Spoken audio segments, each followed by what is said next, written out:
y de uniforme. Hoy para nosotros es una alegría tenerlo por primera vez en vivo aquí en nuestra radio. Así es. Ingeniero Eduardo Sierra, bienvenido. Muchas gracias, buenos días para todos, ¿cómo están ustedes? Realmente es un gusto muy grande estar acá. Rufino, siempre le estamos preguntando qué va a pasar en Rufino. Bueno, anoche estuvo compartiendo un momento con los productores de nuestra ciudad. No es la primera vez que viene a Rufino, ya ha estado con la gente de Federación Agraria hace unos años atrás también. Sí, efectivamente, Rufino es un lugar muy interesante porque está justo en la transición climática. Somos muy difíciles en Rufino. En varios aspectos y hasta en el clima, fíjate vos. Sí, aquí es el Far West del clima, porque pongamos, Rufino está justo en la transición climática entre lo que sería la pampa húmeda y la pampa seca. Entonces, ¿qué quiere decir? Que hay años que está en la pampa húmeda, hay años que está en la pampa seca. Hay años que le va mejor que a Pergamino, hay años que le va peor que a Pergamino, porque es justo hasta dónde llegan o no llegan las lluvias. Quisiéramos acercarnos a tener la tierra de Pergamino, ¿no? Usted siempre nos compara desde Rufino a 30, 40, 50 kilómetros, ahí empieza la zona de Venado Tuerto, que ahí empiezan las diferencias en las cosechas, ¿no? De quintales, porque ya esa zona es mucho mejor, la zona de Venado a la nuestra. Sí, efectivamente, aunque Venado está más al norte, ¿verdad? Más que más al este. Realmente la comparación sería con Junín, que está a 160 kilómetros al este, ¿no? Digamos, esos 160 kilómetros marcan una diferencia que es más que nada en la variabilidad. O sea, el tema con Rufino es que hay años muy buenos y años muy malos, sí, mientras que en Junín hay una predominancia muy grande de años buenos. Usted nos dijo en una oportunidad, y es la realidad, esta es una zona de producción ganadera, o tendría que ser una zona de producción ganadera, pero bueno, todos los productores se entusiasmaron con la soja porque era muy importante, ¿no? Económicamente, no hay que tener gente en el campo. Es un suyo, dijo la presidenta, que no necesita tanta atención tampoco. Es así. Sí, efectivamente es así, pero sabe que yo no le echaría tanto la culpa a los productores como a las políticas que se han aplicado, ¿verdad? Porque primero, esta es una zona mixta en realidad. Justamente yo llegué tarde aquí, que ustedes me habían invitado más temprano, porque nos quedamos charlando un rato largo con el ingeniero Monti, y me contaba Monti lo que en realidad yo también sabía, que cuando yo era estudiante, hace 40 o 50 años, aquí había más o menos 60% de ganadería y 40% de agricultura. Zona mixta, en realidad no es zona ganadera es más al oeste. Y ese era un esquema bastante sustentable. Bastante sustentable. Yo se lo puedo decir porque trabajaba en el banco. El productor agropecuario, cuando no tenía un peso, arrimaba unos animales a la feria y con eso iba tirando. Claro, era más sustentable económicamente en realidad, y era más sustentable ecológicamente. Lo que pasa es que en un momento dado Argentina empieza a tener problemas de gestión, sobre todo gestión impositiva. Y la soja tiene un atractivo enorme, la renta sojera. Es que es muy fácil de gestionar. Porque fíjese, usted vende soja. El que le compre, el acopiador, el exportador, quien se la compre, le descuento en 35% y se lo deposita al gobierno. Entonces, eso es un costo, una sencillez y un costo administrativo casi nulos. Mientras que si usted tuviera... Acá sacamos la cuenta muy fácil. De 3 camiones, 2 se los lleva el gobierno. Sí, más o menos. Directamente uno, ¿verdad? Y después se lleva el otro. Pero ¿qué quiere decir? Para un gobierno esto es muy sencillo para recaudar. Y la soja no es un precio sensible. De manera que si usted autoriza exportar soja, no le va a repercutir en el mercado interno en el precio de los alimentos. En cambio, gestionar la carne vacuna es un dolor de cabeza para cualquier gobierno. Claro. Hace mucho. Por ejemplo, yo me acuerdo que en el año 68... la sociedad rural le reprochó al presidente de facto, el general Onganía, que el campo no estaba de fiesta. Y era que Onganía ya estaba tratando de que no le aumente la carne en el mercado interno y puso restricciones a la exportación. Entonces, ¿cuánto hace del 68? 46 años. Entonces, fíjese que hay un problema de gestión. Entonces, si pongamos viene el genio de la lámpara y mañana nos despertamos, y usted es el presidente de la nación, y yo soy su ministro de Economía, ¿qué le voy a decir? Y presidente, estamos bien con la renta sojera, no se complique la cabeza con las exportaciones de carne, porque va a tener un dolor de cabeza con el mercado interno. Entonces, eso no lo se ha podido resolver nunca, y como el esquema impositivo está centrado en la renta sojera, estamos condenados a seguir con eso hasta que venga la sociedad, se plantee otra cosa y escuche, que seguramente hay gente que sabe cómo hacerlo, cómo podríamos volver a gestionar la exportación de carne bovina y lácteos. Fíjese que en este momento está prácticamente paralizada la exportación de carne bovina y está castigada la industria lechera, que eran los dos pilares de la economía agrícola hace 45 años. ¿Se puede volver nuevamente? Bueno, se puede volver siempre si hay apoyo. Ahora se dice que con el tema de que bajó todos los cereales, el productor va a volver a la carne o va a volver a la hacienda. Pero es muy difícil.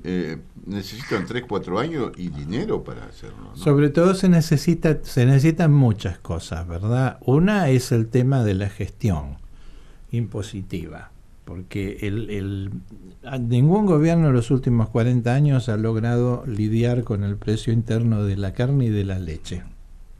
Entonces, ahí hay un problema serio, que es un problema de gestión. Yo quiero focalizar que no es un problema tecnológico. La tecnología está y el productor lo sabe hacer.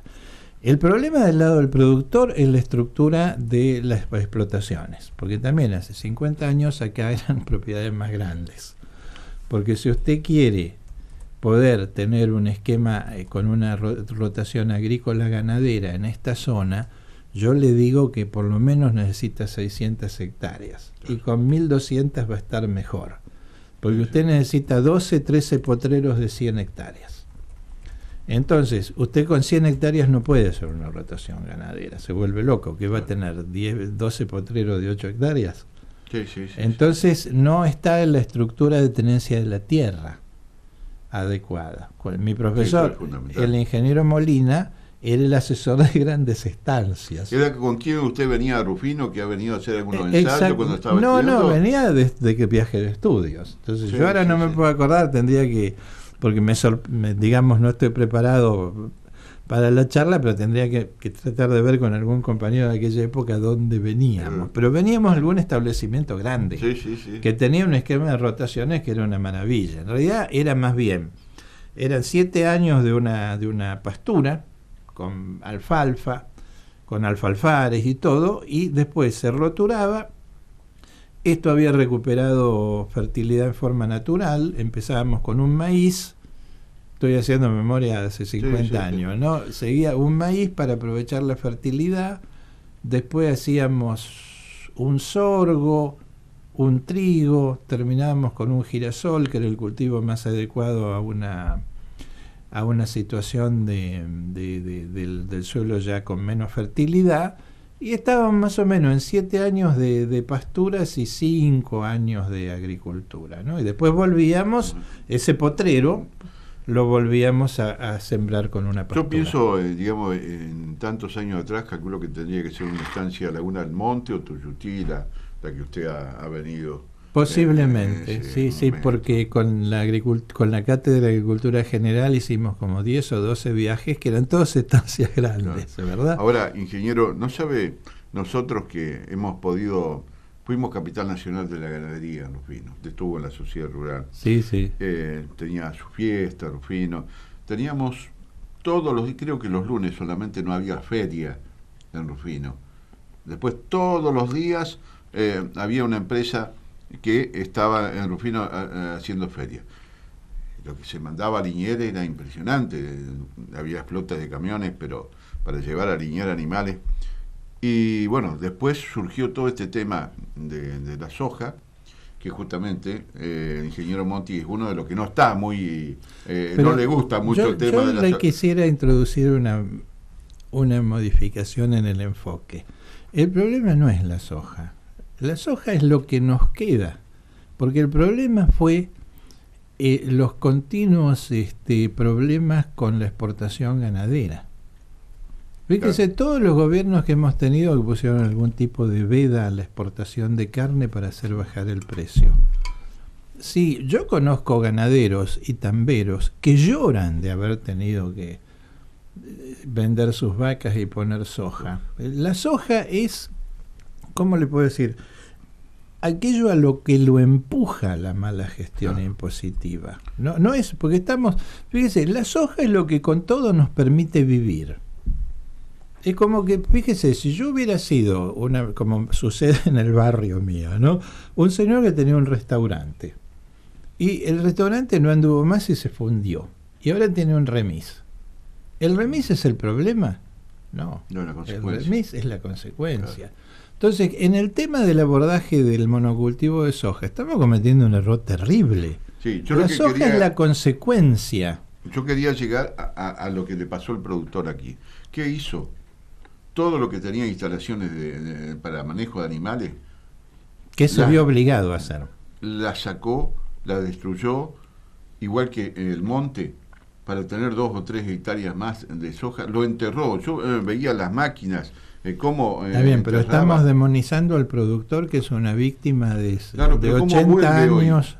Es gente grande que ya no vuelve más al campo, ingeniero. No, y aparte tendrían que volver los jóvenes. Mire, en realidad la solución es muy sencilla y por el momento medio imposible. Si se resuelve el tema de la gestión de exportación de carne y el productor ganadero recibiera lo que vale su ganado, porque fíjese, una tonelada de carne bovina que se exporta está arriba de los $10.000,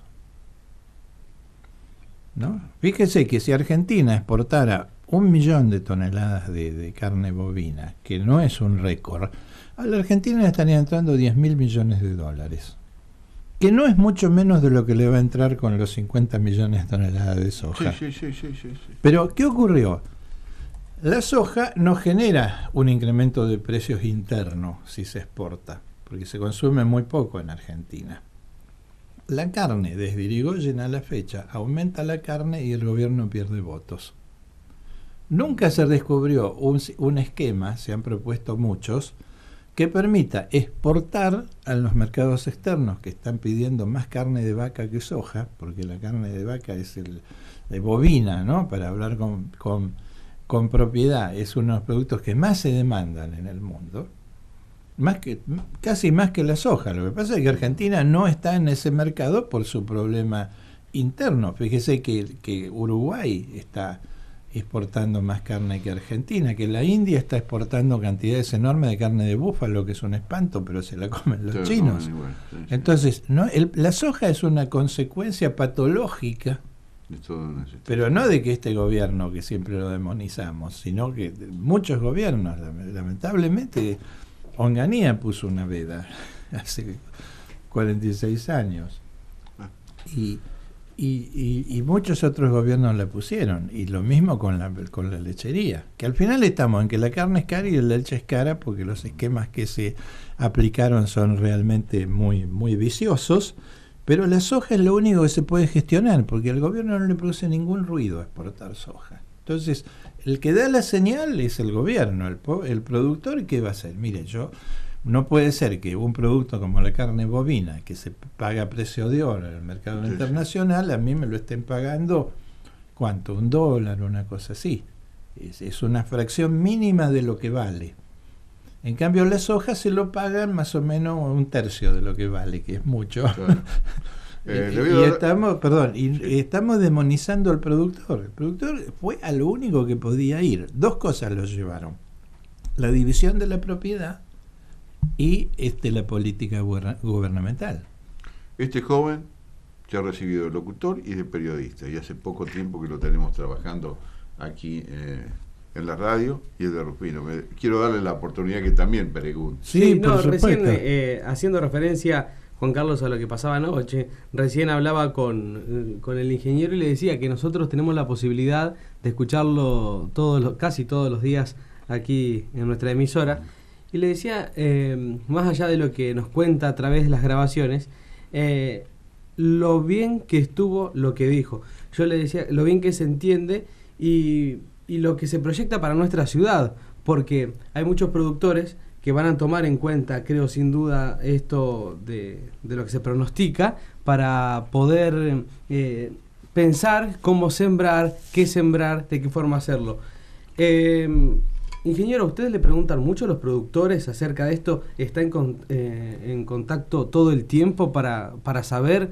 ¿Ellos les interesa? ¿Tienen mucho en cuenta el tema climatológico? Sí, si vos me preguntás cómo surge este asunto de que el clima se vuelve una herramienta operativa, porque hace 50 años no lo era, ¿no? Mi discusión, mi conversación amable con el ingeniero Burgos, que fue mi maestro en climatología, ¿no? Era que yo pensaba que la climatología debería ser una herramienta para el productor.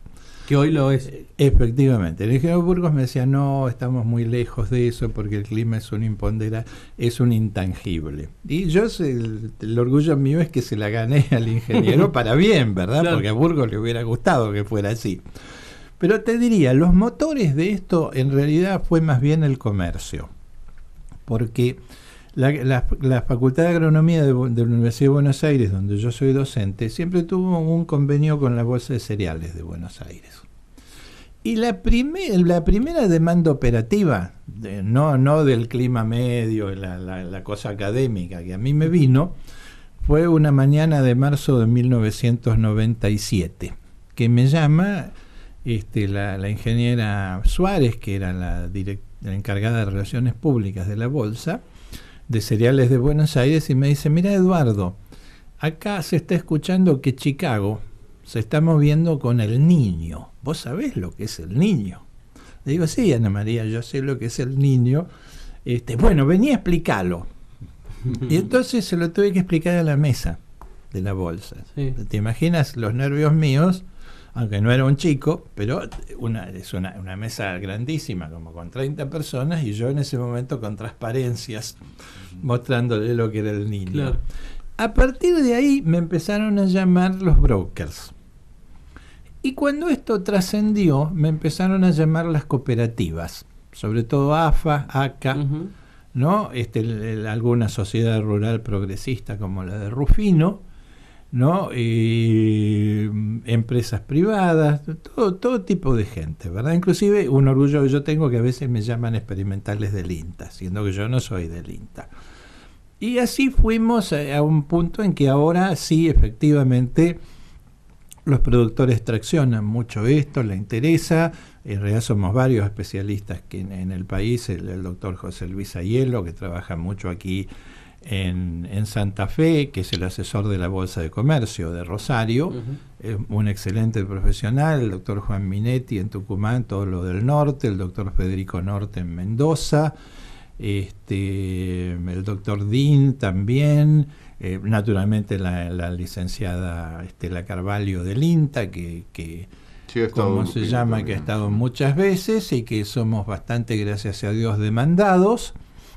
Y que bueno, somos los que hemos llevado la herramienta climática como herramienta de toma de decisiones al agro argentino, tanto en el comercio como en la parte de producción y de asesoramiento. Te diría todavía no, los más reacios son los políticos, ¿verdad? Que están muy cómodos con sus esquemas y no hay forma. Desde los de intendentes para arriba más bien nos echan flit, ¿verdad? Sí. Que era un repelente de insectos antes, no, son los que no quieren. Y fíjate que lo que estábamos hablando recién del tema de gestión impositiva, sí. Claro. El problema está ahí. Tenemos una clase política que no quiere aprender a administrar, a gestionar, y que es la que ahoga las actividades agrícolas que serían en realidad más eficientes y más sustentables. Ingeniero, la pregunta común del productor, ¿qué le llega a usted? ¿Qué es lo que le preguntan comúnmente? ¿Va a llover? Sí, es esa siempre. ¿Lo reciben así? ¿Cuándo va a llover, ingeniero? Bueno, y muchas veces, a veces es peor, porque el tema este año fue el niño. ¡Ay, el niño! Y entonces, bueno, uno tiene que ver, mira, el niño no es lo único, es así. Pero yo te diría que vale... Hay una cosa, disculpe, hay una cosa mediática también, hay desinformación a través de la información, entre comillas. Sí, te contesto por orden. O sea, el tema es muy loable y habla de que los productores argentinos realmente son gente capaz, que les preocupe el clima. Después, como lo pregunten, es otra cosa, ¿no? Porque el especialista está justamente para aclarar esas cosas, pero no es diferente cuando uno va al médico, ¿no? Yo no voy al médico a hablarle yo de medicina, le digo, me duele acá, claro, ¿no? O me voy a curar, y entonces el médico es el que te tranquiliza, te dice. Eso te diría que está bien. Repetime la otra parte. Los medios. Sí, los medios que hay, creo que... Sí. Pero ahí le tengo que preguntar algo al medio. ¿Y cómo era antes cuando el productor agropecuario dice, porque pasó el pájaro, por la nube va a llover? Era difícil, me parece, en ese momento, un profesional del clima, estar o convencer al productor agropecuario de lo que va a suceder en el futuro, ¿no? Bueno, ahí... Ahora hay nuevas generaciones que... el productor agropecuario argentino siempre fue muy capaz, aunque verá cabeza dura. Porque hay una cuestión, ahí voy a otro de los grandes maestros, el ingeniero de Fina. Queda tu pregunta, porque pero repetila, porque es muy buena tu pregunta también. En todo lo que es la gestión, lo más importante no es el pronóstico, sino la previsión. Que yo identifique los riesgos, sequía, inundación, granizo, ¿verdad? Entonces, una persona que es previsora, en realidad el pronóstico no lo necesita tanto. Porque el que es el previsor, el que se da cuenta de lo que hay, que eso es la estadística. Es lo que hacía la abuelita. Claro.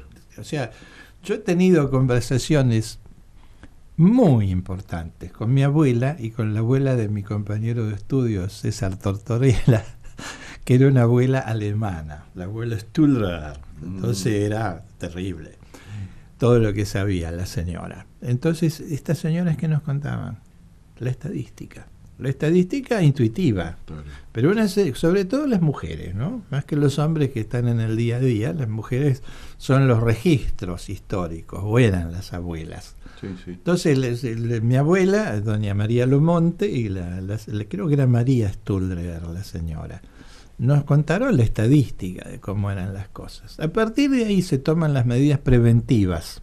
Yo me preparo para la adversidad. La reserva de dinero, el barbecho de agua, el canal bien hecho, no el canal mal hecho, que es el problema ahora. Y después el pronóstico entra para avisarme que tengo que poner en práctica esas medidas preventivas.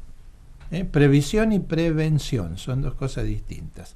Si yo soy previsor, identifiqué las amenazas, soy prevenido, puse plata para hacerle frente a las amenazas. Después el pronóstico lo que me avisa, vas a tener que usar tu sistema preventivo.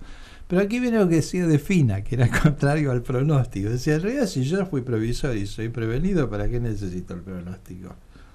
Que es exagerado, ¿verdad? Por eso yo te cuento esto, yo hago previsión, no pronóstico. Yo te cuento las amenazas. Sí. Por eso cuando la gente viene y me pregunta qué probabilidad tiene esto de producirse, yo le cuento, si tenemos suerte, nada, no se va a producir, porque yo le estoy avisando las amenazas para que usted no lo perjudique. Claro. No soy el profeta de la desgracia, ¿verdad? No quiero hacer del profeta que viene y dice, aquí... viene el castigo de Dios y vamos a tener una mala cosecha. No, yo te aviso, mira, y estas amenazas, tomar las medidas preventivas, así, ¿qué va a pasar? Si se cumple esto que es el riesgo, vos estabas prevenido, te salvaste. Si no se cumple, bueno, gastaste un poco de plata, pero estabas prevenido. Es como los botes salvavidas del Titanic. Yo te aviso, mire que hay témpanos. ¿Qué probabilidad hay que me lleve por delante el témpano? Y si sos inteligente no te lo tenés que llevar por delante. El pronóstico, yo tengo una frase que es medio fuerte, pero es el pronóstico se le cumple a los necios. No se te tiene que cumplir el pronóstico. Pues fíjese, ¿a quién se le cumple el pronóstico? Y bueno, no quiero dar nombres, pero al gobernador de la provincia de Buenos Aires, porque le avisan que hay una tormenta de la gran... no quiero decir una mala palabra, y mata a 60 personas la tormenta. ¿Por qué? Porque él no lo previó, no tomó ninguna medida preventiva, y entonces se le cumplió el pronóstico. ¿No es cierto que el pronóstico se le cumple a los necios? A nosotros sí. Nos pasó también en Santa Fe, ingeniero, hace unos años atrás con la inundación, cuando el desmonte de Santiago del Estero y el agua que llegó rápidamente a... le cuento una cosa, un ingeniero hidráulico muy bueno que conozco me dijo, no, lo que produjo la inundación es el puente que está sobre el río Salado, porque es un puente que le comió todo el cauce temporario. Yo estoy haciendo así con las manos, nuestros oyentes no. Los ríos de llanura tienen lo que se llama un cauce temporario y un cauce permanente. El cauce permanente es chico porque es para el caudal medio del río, pero a cada lado del río, si ustedes se fijan, hay unos bajos como de 1 kilómetro para un lado, para 1 kilómetro para el otro, 500 metros. Cuando se hace un puente, ese puente tiene que respetar el cauce temporario, que es el que va a usar el río cuando tenga una creciente. Una crecida, claro. Entonces, ese puente que todavía está igual, apenas si respeta el cauce permanente. Entonces, cuando viene una crecida, ¿qué hace? Desborda el río. Los grandes desbordadores del río son los puentes hechos con terraplén. ¿Por qué los puentes antiguos ferroviarios de los ingleses, como se dice, no producían inundaciones? Porque eran sobre pilotes de metal. ¿Por qué? No porque los ingleses fueran mejor que los de ahora, sino porque no tenían topadoras. Lo caro en tiempos de los ingleses era terraplenar. En cambio, hacer un puente sobre pilote era casi más barato que terraplenar. Ahora, como lo barato del terraplén, te terraplenan. Fíjense que todos los ríos, cuando hay un puente, lo han dejado, la menor luz que pueden, le dejan al pobre río. Y entonces es cierto, hay seguimos demonizando la soja y todo lo demás, ¿verdad? Pero ha habido, cada tanto hay crecientes grandes, aunque no haya monocultivo de soja. Lo que inunda son esas obras mal hechas. Fíjense que no hay una sola alcantarilla, ni sifón en todo el trazado de la Ruta 7, para que pase el agua de un lado al otro de la ruta. Esas rutas son diques, que inclusive una cosa que a mí me da pena, es que entre las reglamentaciones internacionales que hay para la construcción de carreteras, autopistas, todo eso, está que haya pasos para los animalitos. Y uno ve zorritos, carpinchos no, sino como armadillos, destrozados por los autos que tienen que cruzar por arriba. Yo aquí en Villegas todavía me persigue la imagen de un zorrito pobre, que yo venía en toda esa zona inundada que hay alrededor de Villegas, y el pobre bicho me salió de entre unos yuyarales. Claro, no tuvo... Le pegué con la camioneta, no pude ni parar porque había tráfico, pero yo digo, qué barbaridad, ¿no? Que estemos despanzurrando toda la fauna, justamente por la alcantarilla que permitiría pasar el agua, además permitiría pasar los animalitos. Los animales también, claro. ¿No? Entonces, puede parecer una pavada, pero marca lo que está pasando. Entonces, estas rutas mal hechas, mal gestionadas, están incentivando mucho el problema de las inundaciones. Y a lo que yo quería llegar es esto: el pronóstico no sirve de nada si yo no estoy prevenido. Claro. Porque lo único que va a lograr es avisarme unos días antes, 48 horas antes, en el mejor de los casos, que voy a tener una desgracia, pero la desgracia la voy a tener porque yo no tengo nada que hacer con esto. Es como ir a tirarse las cartas, ingeniero, más o menos. Pasa algo así. Sí, es ponerte a lo que sea. Es que no se puede cambiar. Si uno tampoco pone de lo suyo, si no hace esto que dice usted, prevención y demás, no serviría de nada. Y le cuento algo más de la tecnología de las abuelitas. Hay fechas que son de tormenta. Una es Semana Santa. Y fíjate que uno puede decir que estos políticos no tienen abuela, porque para el Domingo de Gloria, que es una fecha de tormentas, resulta que hay una tormenta que afecta a la ciudad de Buenos Aires y hay que ir a averiguar dónde está el intendente. Nadie sabe. Yo me acuerdo cuando fue esa tormenta, Alfredo Leuco, que es tremendo, hablando con, no sé si es Prat Gay, uno del segundo o tercero de la ciudad de Buenos Aires, preguntándole ¿dónde está Macri? Y el otro que no le podía decir que estaba en Europa. Estaba en Europa en ese momento. Sí, ¿verdad? Sí. Porque no tiene abuela, porque mi abuela me hubiera dicho, mirá nene, sos intendente, no te vayas para Semana Santa porque difícil, son momentos de tormenta. Y fíjense lo que sabían las abuelas, otra fecha, 30 de agosto, Santa Rosa. Santa Rosa, sí. 4 de agosto, 4 de octubre, que es San Francisco, el cordonazo de San Francisco, esa otra tormenta. Nochebuena, granizo. Uh-huh. Fíjense, todo eso me lo decía mi abuela y me lo decía la abuela de César. Entonces el folclore es muy importante y no hay que despreciarlo. Uh-huh. Justamente en el deterioro cultural que tenemos es que se ha olvidado todos esos indicadores. Que fíjese una cosa, el tema del niño que se le da tanta importancia es una percepción de los pescadores peruanos, que ellos veían que para Navidad, para las fiestas, se calentaba el mar frente a Lima y eran años de mala pesca. Uh-huh. Entonces, eso era una percepción de los pescadores que eran analfabetos. Y registro de los monjes de los conventos, que son los que te registran si fue mala la pesca, todo eso. Uh-huh. No del gobernador de Lima, que estaría con sus prebendados y sus cortesanas bailando ahí, ¿verdad? Ingeniero, queremos aprovechar estos minutos para que nos hable un poco de su vida, de su actividad.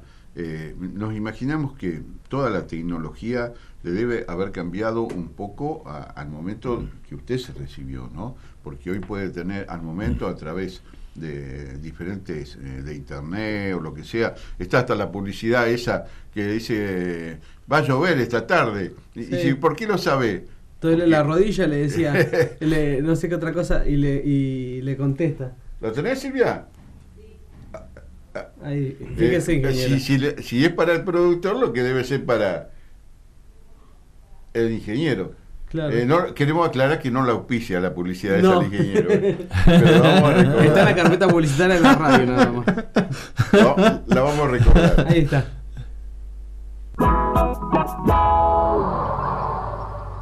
Buenas. Buenas. Lindo día, ¿no? Lindo día ahora, pero a la tarde va a llover. ¿Lo dice por la dirección del viento? No. ¿La humedad? No, tampoco. ¿Le duelen las rodillas? No, ando bien de las rodillas. ¿Y entonces cómo sabe que va a llover? Lo vi en la internet. No, es muy cierto eso, ¿verdad? Es muy cierto. Lo que pasa es que yo le diría esto, mi vida como profesor y científico es antes y después de Internet, ¿verdad? Lo que uno soñó como cosa imposible, y no hace tanto, lo que uno soñaba como cosa imposible en 1980, ahora es posibilidad.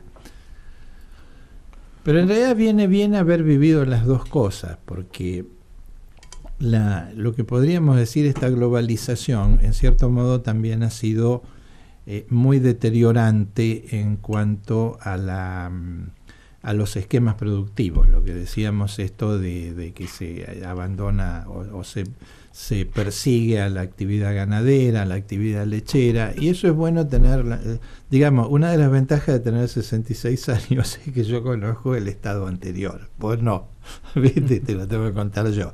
Entonces es bueno que haya alguien que te cuente la historia, ¿no? Y que te cuente, mirá, hace 50 años había un esquema productivo mucho más sustentable y también más rentable, porque el tema de la soja no es la rentabilidad.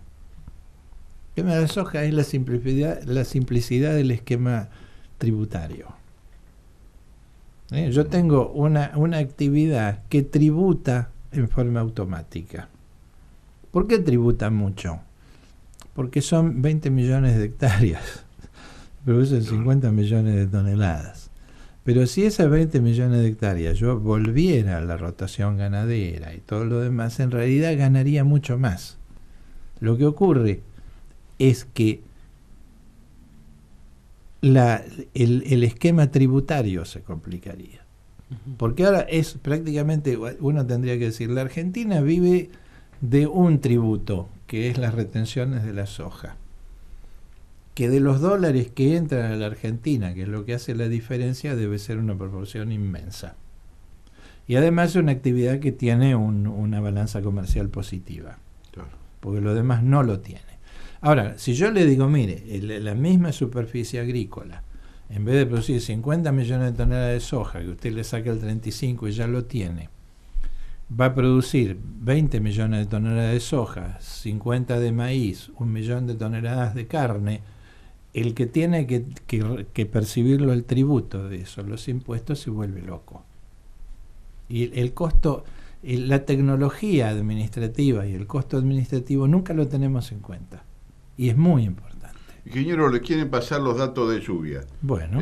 No sé de qué ciudad. Adelante. Adelante, amigo. Juan Carlos. Hola, sí, no te estaba escuchando. Hola, ¿cómo estás? No, vos le querías pasar los datos de lluvia de Rosario, acá al ingeniero Sierra.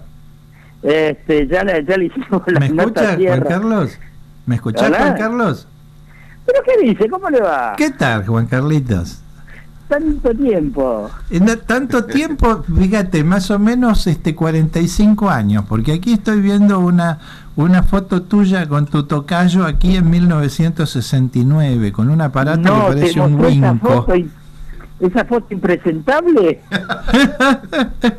No es que presentable, parece que dijeran buscados, porque... Eso es traición.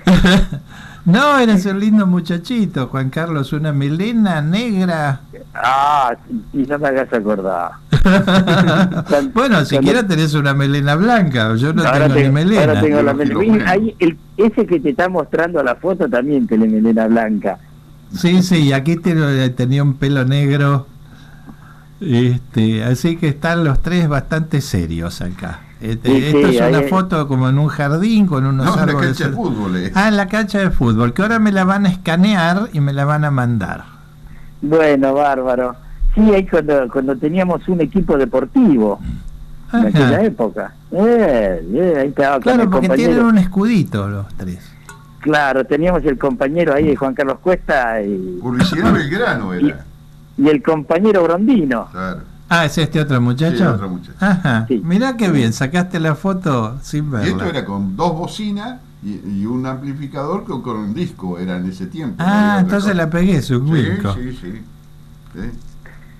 Así que, y bueno, por Rufino, allí los pagos, entonces pasarle las condiciones climáticas. Bueno, ellos semanalmente acá, las notas que nosotros hacemos en Buenos Aires, esas tardes de café y qué sé yo, bueno, ellos fue las una reciben tarde de universidad la última, que la pasamos esta mañana.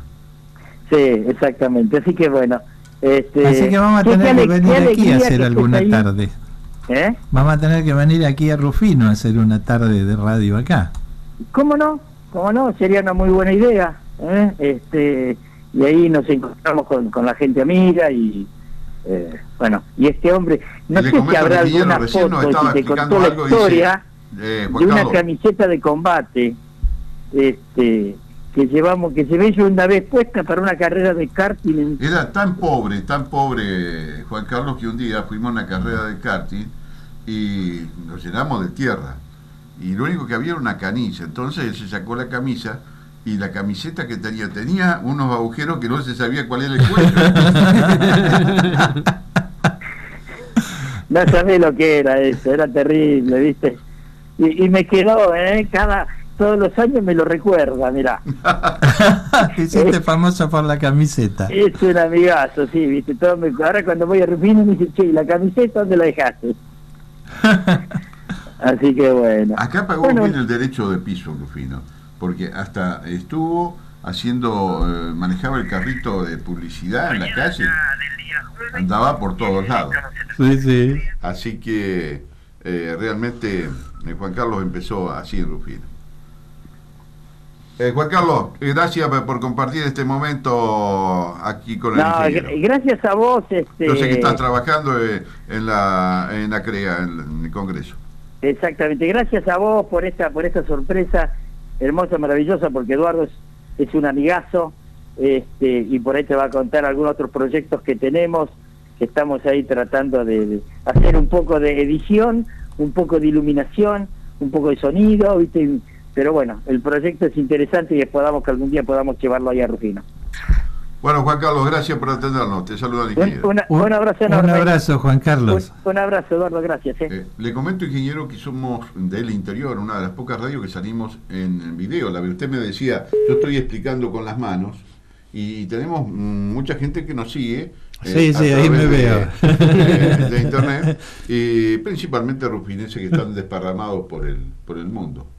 Es cierto, la comunidad rufinense en el mundo, de la cual es parte Juan Carlos, ¿verdad? Claro. La diáspora rufinense. Nosotros, ¿a dónde? Bueno, perdón, que eso Sí. tiene mucho que ver con este cambio forzado de la estructura productiva, Sí. porque este cambio en la soja, todo el mundo dice que es expulsivo, pero lamentablemente a todos los gobiernos le conviene. No sabe que hablando de Rufino, nosotros tenemos un problema muy grave en alguna forma. Todos los chicos se nos van a estudiar a Rosario, incluidos mis hijos. Sí. Y en Rosario ya, bueno, terminan la carrera y bueno, cuando dice, y si volvemos a Rufino no tenemos posibilidad de nada. ¿Y qué pasa?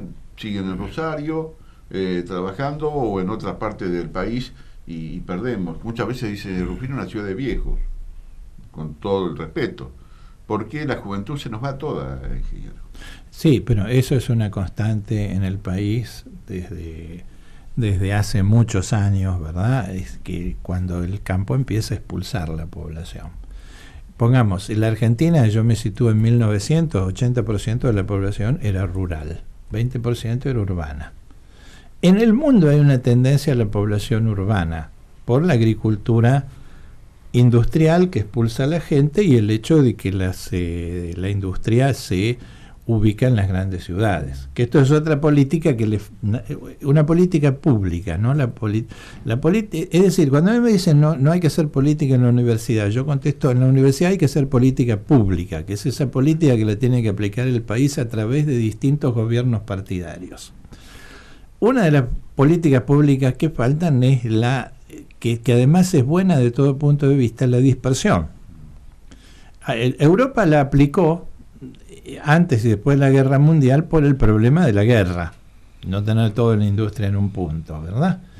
Y Argentina debería aplicarla para generar puestos de trabajo que permitan volver a la gente hacia el interior. Hablábamos de la consecuencia, y usted me hace acordar esto, a la cantidad de gente que hoy tenemos en pueblos, en Rufino, gente que trabajaba en el campo con la parte de ganadería, sí. Y hoy gente de 60 años a lo mejor, que no tiene ninguna posibilidad ya de incluirse dentro del sistema, y que sale la mujer a trabajar, a buscar alguna alternativa, porque no tienen otra forma. Y esa gente que fue expulsada un poco del campo, sí. Y la tenemos en la ciudad, la tenemos en los pueblos.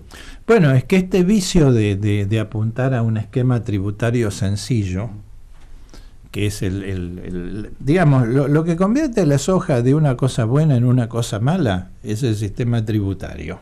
Claro. Pero también recordemos una cosa, cuando el ingeniero Remusi, que era el profesor de cultivos industriales de la Facultad de Agronomía de la UBA, y otra gente como el ingeniero Piquín de INTA, ¿verdad? Empezaron a hablar de la soja, que esto fue en la década del 50. Hablaban de la soja como una fuente de materia prima para la industria, que es una cosa que ahora se ha olvidado, que justamente es una de las pocas ventajas de tener 66 años, que yo me acuerdo de eso. Y eso te lo digo particularmente a vos, joven. Cuando el ingeniero Remusi hablaba de la soja, ¿verdad?, como cultivo industrial, a ver si te lo hago como pregunta, ¿qué te imaginas que quería hacer el ingeniero Remusi con la soja? Llevarlo, usted me dice, ¿cómo es que dijo que es industrial? Claro, ¿qué quería hacer el ingeniero? ¿Para qué quería el ingeniero Remusi cultivar soja? Para tenerla como materia prima, después ¿Para hacer qué? No sé, para hacerle algún proceso, para industrializarla. Bueno, pero ahora yo lo que te pregunto, a ver si te lo podés imaginar. Digamos, si no te lo podés imaginar, mejor, porque te lo digo yo y mi luzco. Pero si te lo podés imaginar, te lucís vos, ¿viste? Sí. O sea, esto es lo que se quería hacer. Lamentablemente la política del gobierno se ha complicado. Acá tenemos una planta No, de justamente esto seca. es lo que no se quería hacer. Ahí te agarré a botar. Porque Porque aquí eso. Juan Carlos me dice engorde vacuno. No, porque el ingeniero Remusi no era el profesor de cerdos de la facultad. Eso lo podía haber dicho el ingeniero Vieites, el profesor de cerdos. Aceites, imaginé. Bueno, pero eso es digamos los productos derivados de la soja. Pero ¿qué quería hacer el ingeniero Remusi con la harina de soja, por ejemplo? No lo sé. Se Se puede lucir usted, ingeniero. Me puedo lucir. Bueno, pero te quiero dejar la idea. Sí. Plásticos, papel. No, nunca lo he imaginado. Sí, y alimentos baratos de alto contenido proteico. No cerdo, que es un alimento caro y malo. Sí. Porque eso no sabía para nada. justamente la línea de trabajo eran dos. Todo lo que era porque se decía, esto lo contaba el ingeniero Remusi, que en una estación experimental en Estados Unidos te servían un desayuno en el cual la taza era de soja, la cuchara era de soja, el ingrediente era de soja, la leche era de soja, el pan tenía soja, la manteca era de soja. Claro, pero ¿qué ocurre? Si yo transformo soja en cerdo, ahí en realidad estoy llevando a la gente a una mala dieta, que es la dieta con un exceso de carnes, que produce problemas coronarios, colesterol. No es bueno, en realidad no es bueno. Y fíjate, el problema que veía el ingeniero Remus, sobre todo el ingeniero Piquín y Cerrillo, yo siempre que puedo los recuerdo, es esto. Piquín en Cerrillo estaba trabajando para solucionar el problema de proteinemia de los niños del noroeste. Es un problema que todavía lo tienen.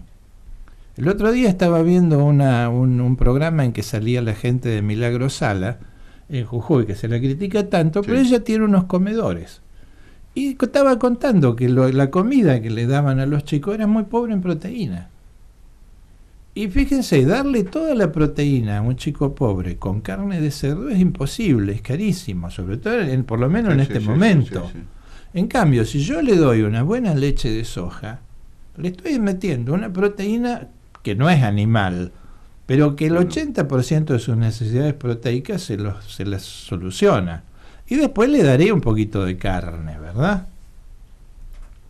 Entonces, y lo mismo, fíjate que nosotros tenemos un problema bastante grande en este momento de balanza comercial importando hidrocarburos, que es para hacer la lapicera esa que tenemos ahí. Si eso lo hicieras con un plástico de soja, ¿qué ventaja tendría además? Que ese plástico tuyo de hidrocarburo, que es un polivinilo con cloro, no nunca más se degrada. Termino en cambio, un plástico de soja es biodegradable. Claro. Y además, ¿qué pasa? Das trabajo en tu país. Hace a un circuito mucho más ecológico. Efectivamente, porque no solo es yo creo que el eje de la soja, pero hasta no hace digamos, para mí hace 30 años hasta no hace tanto, para vos es tu vida, pero para mí es hasta hace poco. Hasta no hace poco, el eje de las reuniones de soja era eso. Los alimentos, todavía en China, en Asia, es mucho eso, ¿verdad? Porque con un poquito de carne animal que la necesitas, la proteína de soja, el 80% de tus necesidades proteicas te las resuelve. Quiere decir que podrías comer un quinto de la carne que comes a muchísimo menos precio. Bueno, el tema de por qué no. Y bueno, tenemos toda la debacle nacional de los años 70, que el énfasis se puso en el eje subversión-represión, y después nuestras energías han estado puestas más bien en la reinstitucionalización de Argentina, que no está mal. Pero por eso estaría bien en este momento recordarnos que la soja podría servir hasta para hacer el pan. Ingeniero, queremos agradecer todo este tiempo que nos ha brindado y gracias por venir a compartir este rato con nosotros. ¿Le gusta mucho recorrer la Argentina? Aparte va a Paraguay y otros países, donde lo reciben, digamos, como un profesional muy importante de la Argentina y bueno, nos alegra porque sabemos de su actividad y de su profesión.